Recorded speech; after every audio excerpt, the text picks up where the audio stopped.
I know the content has been lifted van heavy lately, so I'll go ahead and change things up and take the tracker out. Cleaned this last night. 7:16. Headed to Valvoline right now. Cold start.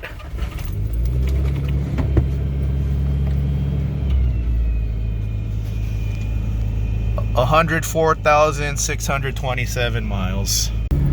Let's go ahead and go around this. That's why everything's backed up. Had to be a Nissan Altima. 80 horsepower, no touchscreen, manual transmission, no armrests, no cup holders. Why is this thing so good? Why is it so much fun?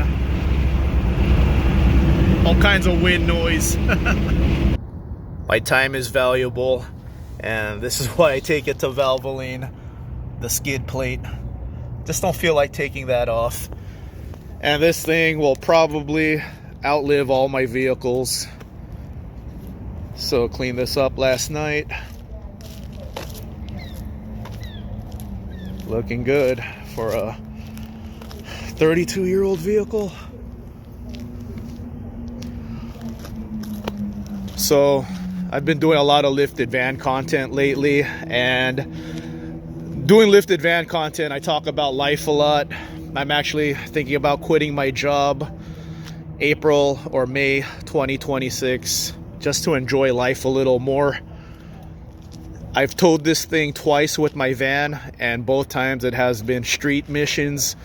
I really want to tow this out to the desert, sleep in my van, and wake up to some off-roading in this. There you go.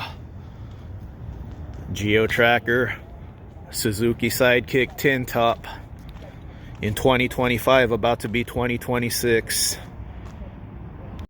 I believe these were the cheapest SUVs in the late 80s and early 90s. And in the late 90s, early 2000s, these things were considered a joke. Like, people wouldn't drive these by choice. They just drove these as hand-me-downs, or it was the cheapest vehicle available. I'm driving this by choice in 2025. Got this thing 3 years ago. Let me know in the comment section, why are these so good? These were considered total trash when they were brand new. Why is it so good? Why is such a crappy vehicle, perceived crappy vehicle, so good? Let me know in the comment section why you like yours so much if you're driving one of these in 2025 into 2026. Tom Talking Shift, he'll let us know in the comment section what makes these so cool, so much fun to drive. They're so cool now. I think as these get older, more and more people are appreciating them. Maybe I'm sick in the head, but I think this is so nice. I don't need this back seat. I almost want to take it out, but it looks so cool. I just like tiny back seats. That's a video right there. I also have a Fiat 500, a Barth. I just think tiny back seats are really funny, so I might just keep it in. I probably should take this back seat out. I'm getting new tires for this thing in 2026. I have no idea how old these tires are. I think it's on the inside how old these are, but I've had this thing for 3 years now, so might as well change the tires, match everything up.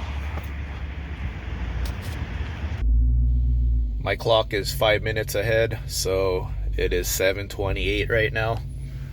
2 people in front of me. 15-minute oil change. Let's see how long this takes. I go to Valvoline because of the convenience. Time is money. This thing has skid plates, and I don't want to take the skid plates off. And this thing will probably last forever. I trust them enough to get it right. So this is how Valvoline works.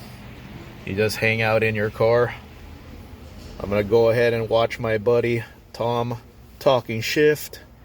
He has a Geo Tracker right there. His is even nicer than mine. So check them out, and we'll see how long this takes. One of the reasons I take this to Valvoline is you could probably hear them pulling my skid plate off. I don't feel like taking the skid plate off this thing. So it's nice, it's convenient.